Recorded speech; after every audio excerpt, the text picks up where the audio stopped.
ler o primeiro, os irmãos leem o seguinte.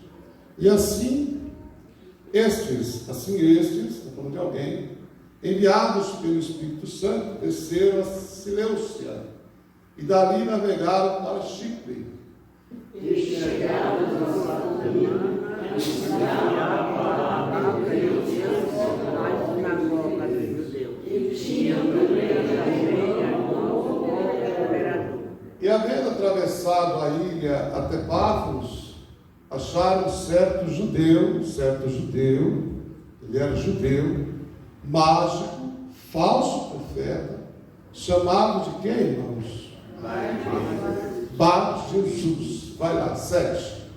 O qual estava com o propósito de Paulo para o Oriente, e este, chamando assim a cabeça de Saulo, procurava muito ouvir a palavra de Deus. Ele procurava ouvir o quê?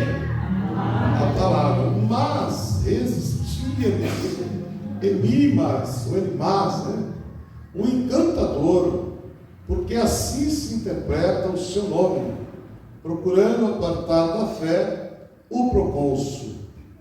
Todavia, Saulo, que também se chama Paulo, cheio do Espírito Santo, ele fixando os olhos dele, disse: Olha o que ele disse.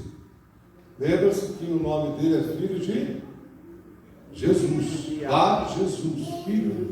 Mas o Paulo, ele vai dizer, filho do diabo. O diabo, cheio de todo engano e de toda malícia. Olha as características dele. Inimigo de toda a justiça. Não cessarás de perturbar os retos caminhos do Senhor. Amados, eu queria muito que você tentasse por essa palavra. Na nossa vida cristã, sempre encontraremos um Bar Jesus na nossa frente. Sempre.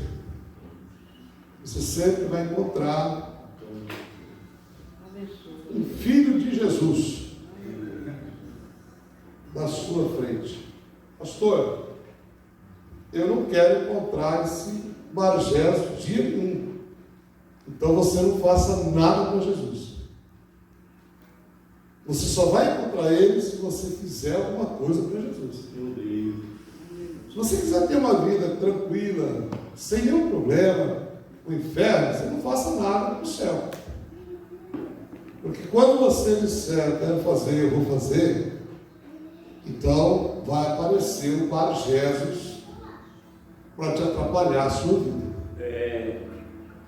E só há uma maneira de nós enfrentarmos ele, é se a gente estiver cheio de Deus. Glória a Jesus. Se estiver cheio da presença dele, você vai conseguir vencer. Sem a presença dele, sem a presença de Deus, é difícil. O texto, capítulo 13, Atos 13, nós temos ciência que foi escrito por Lucas, que foi ganho por Paulo, foi discípulo de Paulo que instruiu, era um homem grego, e que Deus um dia salvou, e ele deixou um evangelho escrito, um evangelho na ótica dele escrito, que é o evangelho que traz o seu nome, e também escreveu a história da igreja, como a igreja se desenvolveu no primeiro século, esse Lucas que Deus escolheu. E quando ele escreve no capítulo 13, ele mostra, dentro desse capítulo, ele mostra uma igreja que não tem uma placa, mas que estava situada num local, num lugar, uma cidade grande, uma cidade que, segundo a história, havia 500 mil habitantes, que se chama Antioquia. E nessa cidade, Lucas começa dizendo que havia uma igreja. E era uma igreja atraente, uma igreja pentecostal, uma igreja que Lucas diz que havia profetas, era uma igreja fervorosa, e ele cita o nome de alguns desses profetas, desses homens que Deus usava nessa igreja. Havia mestres, era uma igreja que com certeza a mão de Deus, o poder de Deus, a presença de Deus fazia a diferença nessa igreja, a igreja de Antioquia.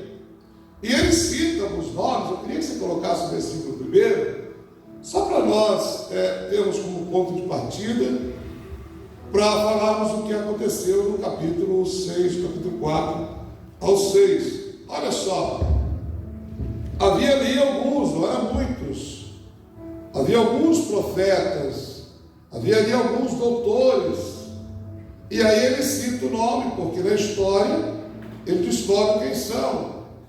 Ele diz Barnabé, ele fala de Simeão, chamado Níger, e Lúcio Cirineu e Manaém, que fora criado com Herodes. Olha só quem estava nessa igreja, o tetrarca. E Saulo. Era uma igreja boa, irmãos. Era uma igreja que, se fosse hoje, eu estaria nela, com certeza. Igreja abençoada. E nesta igreja que Lucas diz que está em Antioquia, ela era uma igreja que não perdia tempo. Verso 2: e servindo eles serviam ao Senhor com jejum. Olha só, eles jejuavam, e servindo eles ao Senhor e jejuando, Deus usa alguém, um desses profetas, olha só, e diz: apartai-me a Barnabé e a Saulo. Olha a chamada desses, como se deu a chamada desses dois homens, o Barnabé e a Saulo. Eles nascem ali, a chamada deles se dá debaixo de jejum, de uma igreja fervorosa.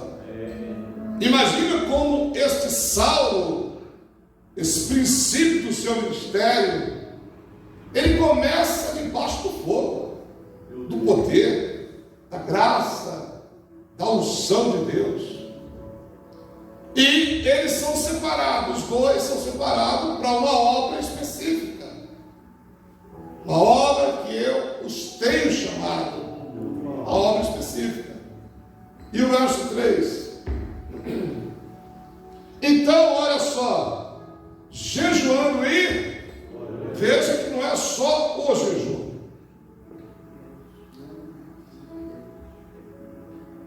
Ontem, minha esposa, eu nem sabia, ela falou para mim ontem, aproveitar que ela não está aqui, né? Falou de um jejum que as irmãs estão fazendo. Estou orando, eu não tenho dúvida que as irmãs oram mesmo. Imagina, quase todo dia me mandam uma mensagem, de madrugada, orando. Eu sou grato a Deus por isso. Às vezes, eu oro tanto quanto você ora. Não oro tanto quanto você ora. Então, as tuas orações me mantêm de pé nesses dias sombrios. Mas olha só, jejuando e orando. Eu tenho para mim que tem crente que nunca jejuou. Nunca.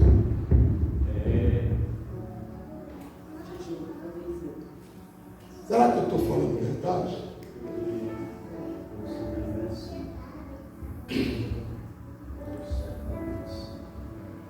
Nunca. Talvez nunca orou tanto quanto devia orar. E eles jejuando e orando, essa igreja de Antioquia. Porque antes de existir as Assembleias de Deus, ou qualquer outra igreja, já existia a igreja de Jesus. E essa igreja orava, jejuava, tinha profeta, tinha doutores, tinha mestres, jejuando e orando, e pondo sobre eles as mãos. Olha como esses homens, eles deixam Antioquia para cumprir uma chamada de Deus na sua vida. Eles saem de lá, debaixo de jejum, de oração, e sobre eles as mãos, os apóstolos da igreja, o despediram. Eles saem, verso 4. E assim estes, enviados pelo Espírito, desceram a Seleucia e dali navegaram para Chipre. Olha só, eles estão indo cumprir a sua chamada, a chamada de Deus na vida deles. E aí eles chegam em Salamina. Salamina, irmãos, é uma província, era uma província, e era governada por Roma. E nesta província havia um governador, que é chamado de Procônsul, que estava debaixo da autoridade de Roma. Era um homem importante, um homem de autoridade, e que tinha aos seus pés, ou como conselheiro, como confidente, ele tinha esse homem chamado Bar Jesus. Todas as vezes que você encontrar alguém, que você vai ler lá, Bar, antes do nome, é filho. Eu não lembro agora se é uma palavra aramaica, o sufixo hebraico, eu não lembro. Mas, por exemplo, Bartimeu, Bar Jonas, filho de Timeu, filho de Jonas. Então, todas as vezes que você encontrar essa palavra Bar, está se referindo ao filho. Então ele tinha do lado dele alguém que todos chamavam de filho de Jesus. Quem é esse aí? Bar Jesus, filho de Jesus. E ele era alguém que encantava as pessoas. Todos queriam estar perto dele, porque a Bíblia o classifica como um falso profeta. O que se espera de um falso profeta? Uma falsa direção. Ele era um feiticeiro. E aí me fez lembrar algumas coisas, porque na minha profissão e na empresa que eu trabalho, eu convivo com pessoas, e já convivi com pessoas do alto escalão, pessoas artistas, que já esteve em cima, depois caiu. E já conheci pessoas que você vai dizer, mas pastor, eu sempre tive vontade de conhecer tal pessoa. Para nós se torna normal. E eu conheci o João de Deus, que de Deus não tinha nada.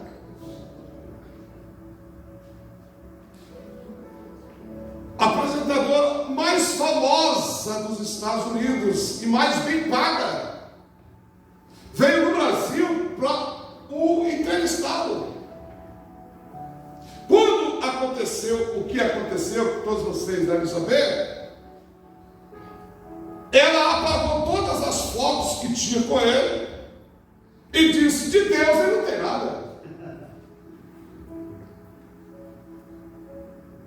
Mas quantas mil pessoas, milhares de pessoas foram lá pelo seu encanto?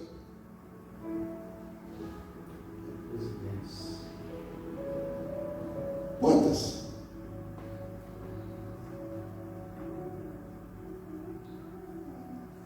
Eu queria, antes de entrar um pouco mais profundo aqui, nem todos os que estão ao teu redor são filhos de Jesus. Eita.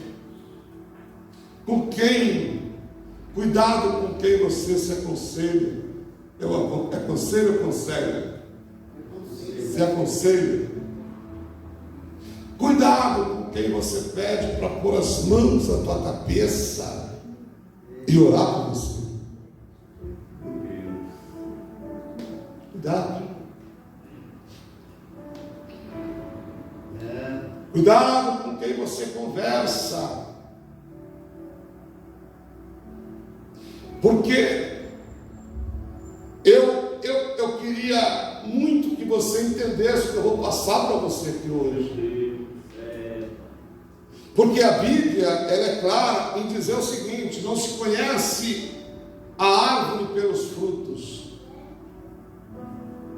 Se conhece aos frutos. É isso? É o fruto pela árvore? Como é que é a lógica? É o fruto pelos frutos, conhece a árvore? Pelas árvores? Não, pelos frutos. A árvore pelos frutos. Não, é a fruto pela árvore.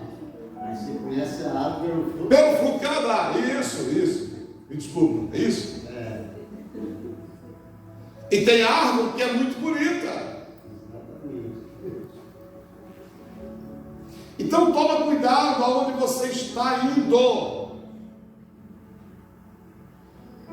Aonde você está pisando. Porque o nome pode até levar o nome de Jesus. Mas lá na frente vai se conhecer que ele não é filho de Jesus. Eita Deus. Nem todos, Jesus disse, que me diz Senhor, Senhor, entrará.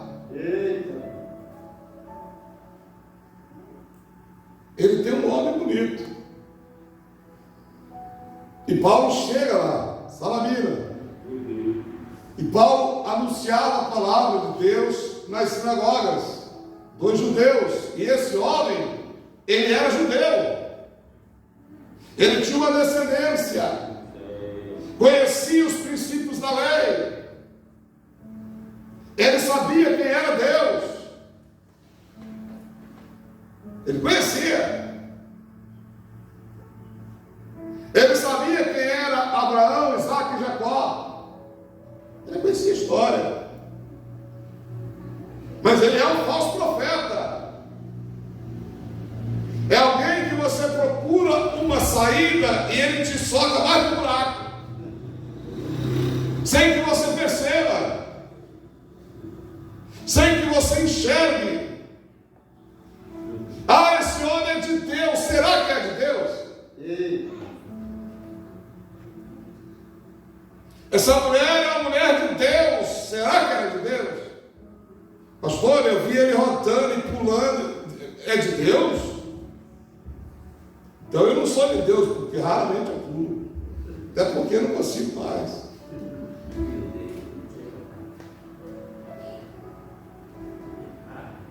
Paulo chega lá. Paulo começa a pregar. Cheio do Espírito. Cheio da graça. Ele prega. E eles levam um cooperador com o nome de João. João está com eles. Verso 6.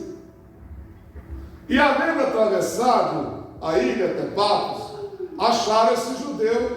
Olha só, ele era. Existe mágico, irmãos? Existe. Vocês acreditam em mágico? Tem camarada que faz mágico. Mas o mágico aí é aquele que faz magia. E aí me fez lembrar o pastor Marco César. Nunca mais ouvi, não sei como está. E ele deu um seminário na nossa igreja, da Helena Maria. E ele falou sobre o feiticeiro. Que alguns irmãos foram desafiar um feiticeiro de mais de 40 anos de magia, envolvido com as coisas ruins. E quando ele chegou lá, eles chegaram lá e foram desafiar o homem. Disseram para ele: o nosso Deus é maior que o seu. Elas mentiram? Eles mentiram? Os crentes? Não. Nosso Deus é maior que qualquer outra coisa?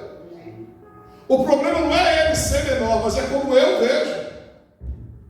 É como eu me comunico com ele, é como eu me relaciono com ele. E ele diz: tudo bem, então, vamos ver qual é o Deus maior, como Elias. Sabe o que aconteceu? Eles caíram endemoniados. Todos os crentes. Eita. Os crentes que caíram endemoniados? Sim.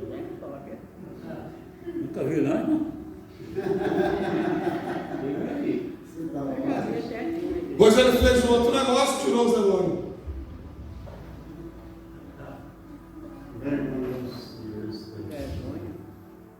Paulo não desafia esse homem de qualquer jeito. Ele está cheio. Ele participava dos cultos de oração. Ele participava dos trabalhos da igreja. O homem estava cheio. Ele tinha uma intimidade com Deus. Ele tinha uma comunhão. A vida dele estava ligada com Deus. Então, quando ele chega, ele encontra esse camarada, judeu, mágico, falso profeta, chamado Filho de Jesus. Verso 7. O qual estava com quem, irmãos? Era importante ele, sim ou não? Bar Jesus, bar hebraico. Hebraico é um sufixo, se eu não me engano. Filho. Olha só, ele está do lado do cara mais importante desta província.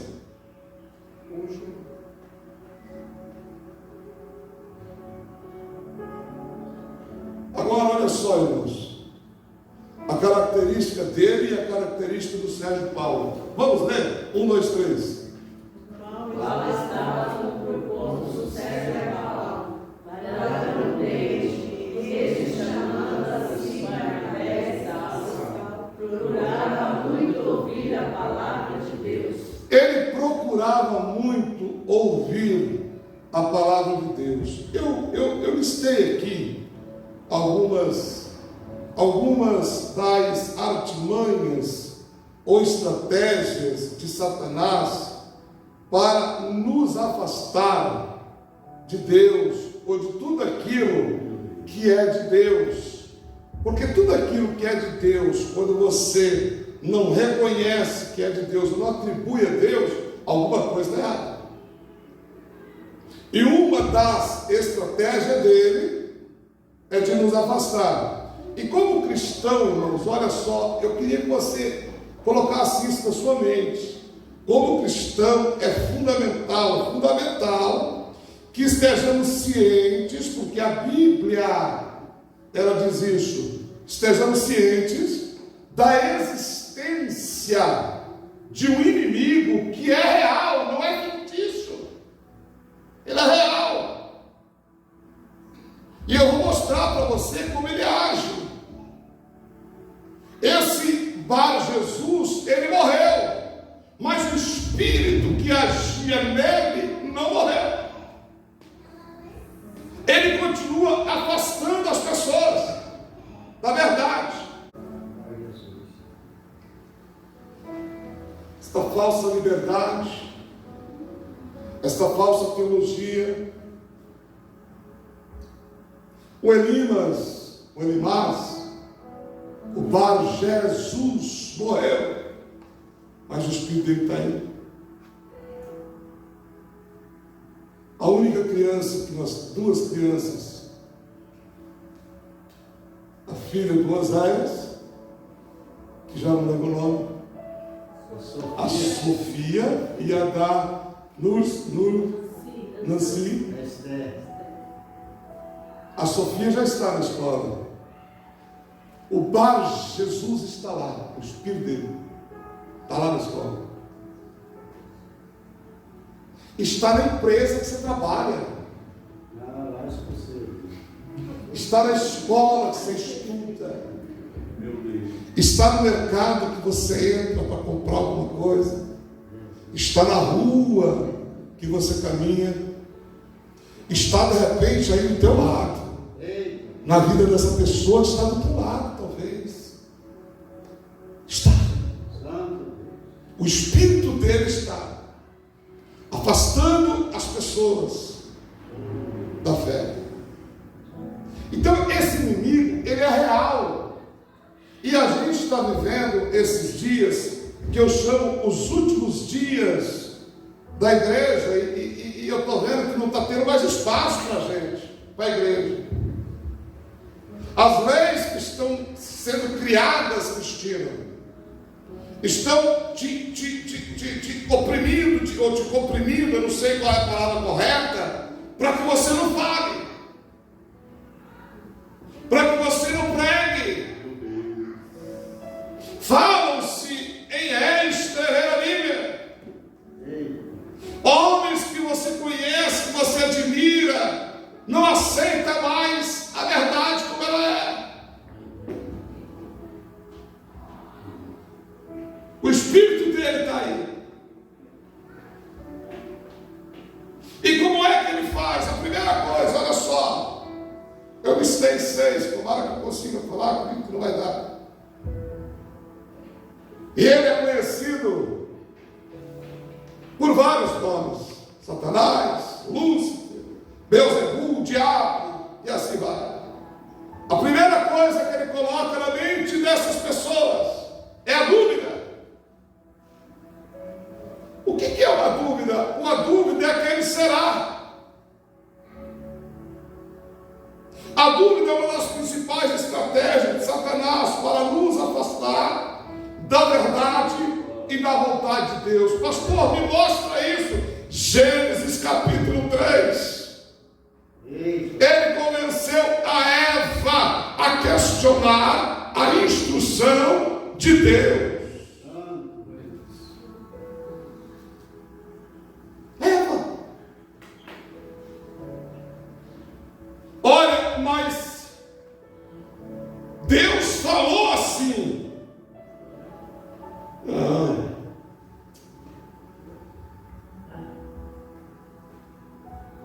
Não foi assim. Você pode casar com outro homem lá, cara, ou ter uma mulher e um homem, que agora é assim. Eu sou não, Deus do livro, é bi. Eu posso ter uma mulher, posso ter um homem. Eu conheço um. Ele gosta tanto da mulher que a mulher falou: eu fico com você, mas eu tenho que trazer outra. E aí ele mora com as duas. Trabalha comigo. Mas não é assim que Deus fala. Não, Deus não foi isso que Deus fala, não. Dúvida. Ou vai me dizer que na tua mente já não. Será que essa coisa não é normal, meu irmão?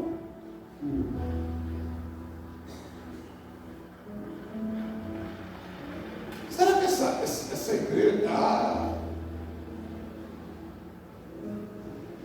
Deus, quando Ele fala não, é não. Quando Deus fala sim, é sim. Eva foi enganada. Satanás colocou uma dúvida na mente dela, a questionar a verdade de Deus sobre aquilo que Deus havia dito. Ele está aí. Igreja, nós vamos fazer tal coisa, Deus falou e vamos fazer. Será que? Será? Dúvida. Ô irmão, entenda uma coisa. Enquanto você dorme, Satanás não dorme. Ele não dorme. O cara plantou trigo o dia todo. Plantou trigo. À noite ele foi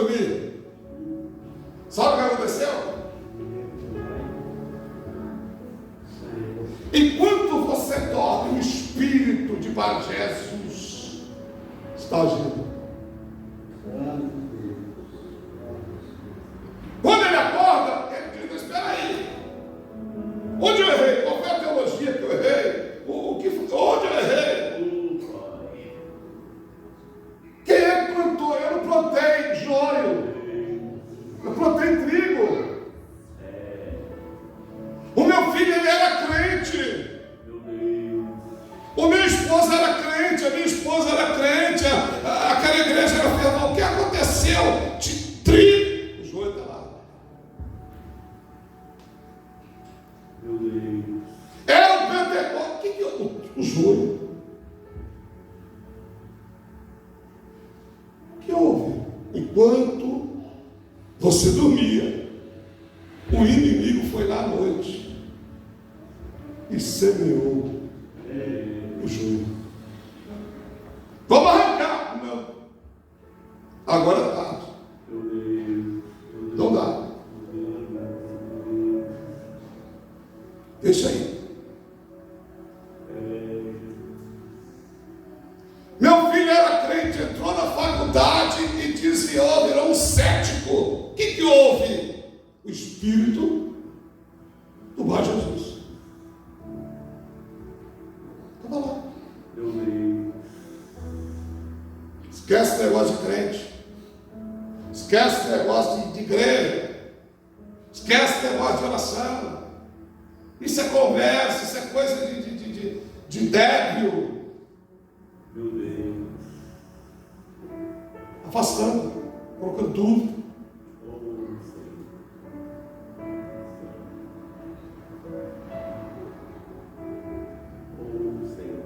Será que você está entendendo? Como é sério isso?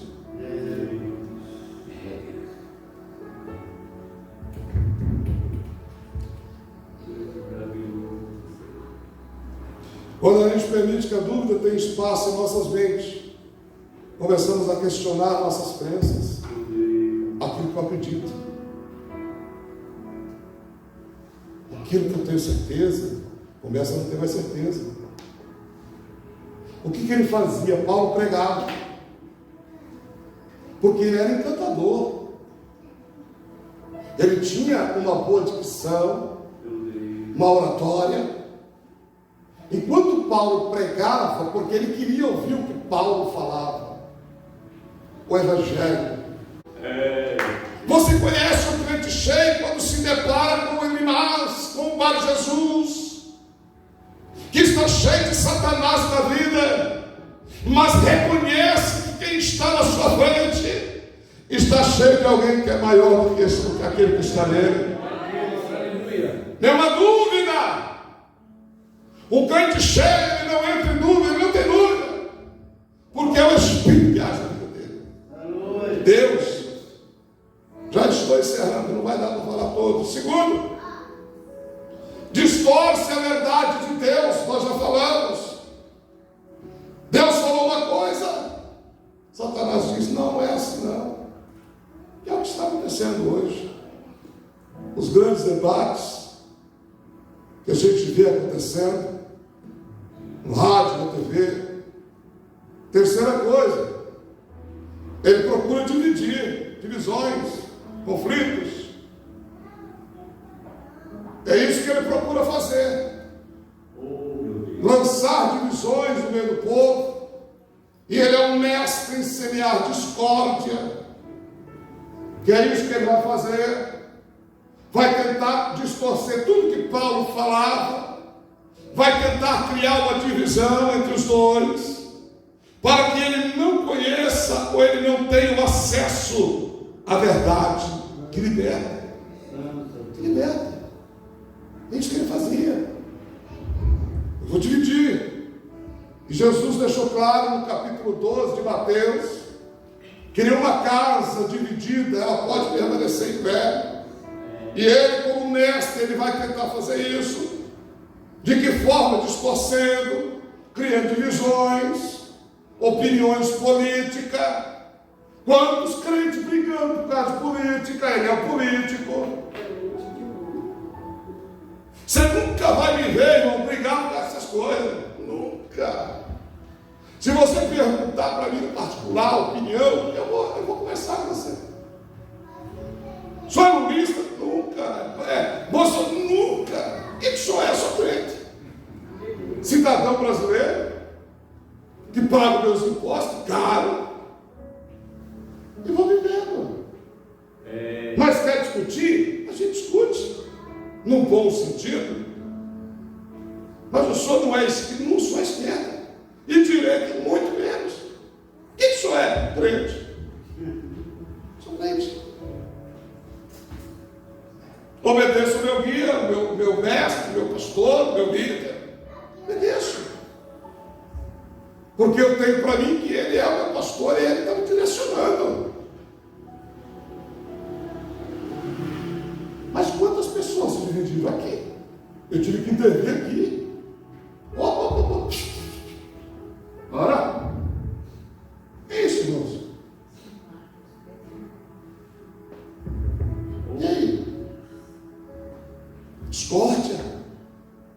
Olha, o governador Sérgio, não ouça esses homens, eles são políticos.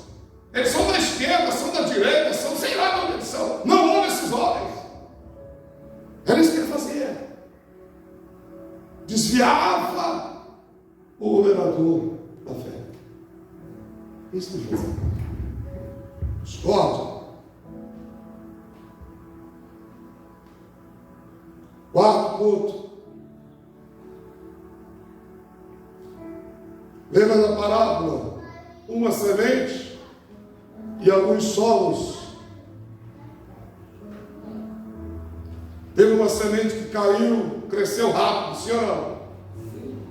Mas não tinha raiz. Meu Deus. O que é que ele fazia? O Elimas, antes que se criasse raiz, ele afastava o homem. Porque o que nos faz ficar firme é aquilo que está embaixo. Está criando raiz. Criando raiz. E eu só faço isso ouvindo Ele, ouvindo Cristo. Sua vontade, o Senhor queria na minha vida. Verso 9. Vamos ler. 1, 2, 3. Todavia, Saulo, que também se chama Paulo, cheio do Espírito Santo, fixando os olhos dele, disse: O que ele fez, irmão? Ele fixou os olhos dele. Eu preciso ter certeza. Preciso. Porque está acontecendo alguma coisa. E o Paulo, ele vai enfrentar outra bronca depois com uma moça, que também tem uma filosofia, uma palavra boa. Esses homens, é uma falsa profeta. Esses homens são homens do Deus Altíssimo. E eles nos anunciam o caminho reto da salvação. Várias vezes. Paulo, ele olha, fixa os olhos nele. Coloca a mão nele. Coloca a mão. Pergunta o nome. Pergunta de onde vem. Pergunta o que está fazendo. De onde você vem? Qual é o teu nome?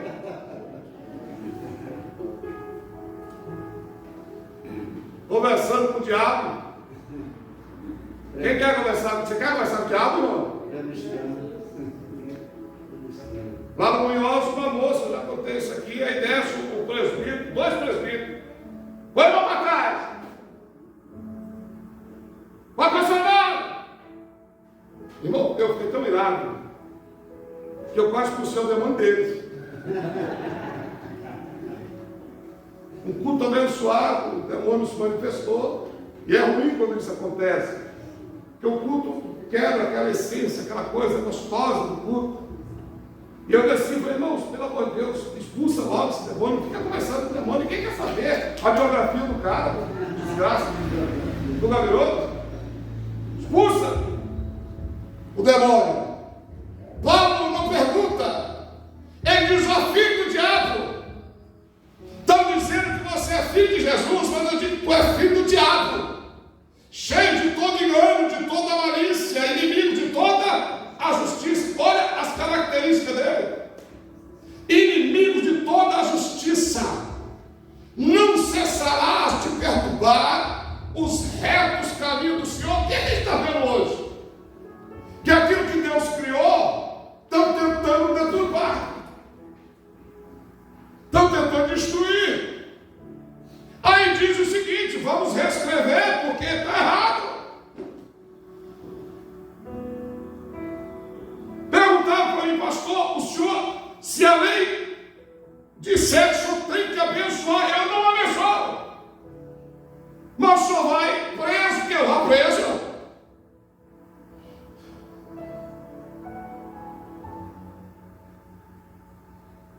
Porque o reto caminho, a justiça de Deus, é o que Pedro falou. Importa obedecer a Deus. A Deus. A Deus. Fica de pé, por favor. A Deus. Aleluia, glória a Deus. Não cessarás.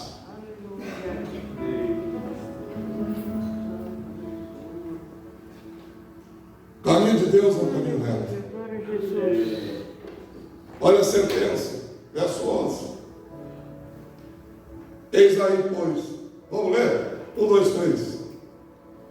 Eis aí, pois, agora, contra ti a mão do Senhor, e ficarás cego, sem ver o sol por algum tempo. Olha, por algum tempo, tu vai ficar cego. Não vai ser a vida toda. Você vai ficar cego por algum tempo. Você não vai enxergar. Porque você vai ter que reconhecer quem é o Deus de Abraão. Quem é Cristo. A sua verdade. A verdade de Deus, ela é imutável. O homem pode fazer o que ele quiser.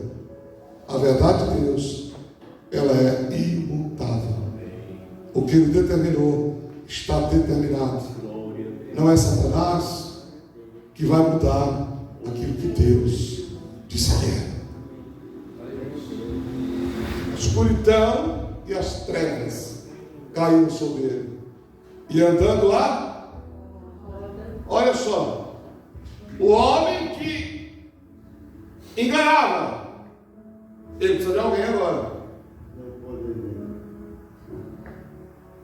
Olha, faz quando você está sério. Cadê a mãe? Sim. Pede para alguém te ajudar. Não ajuda não, gente, porque ele está andando, ó.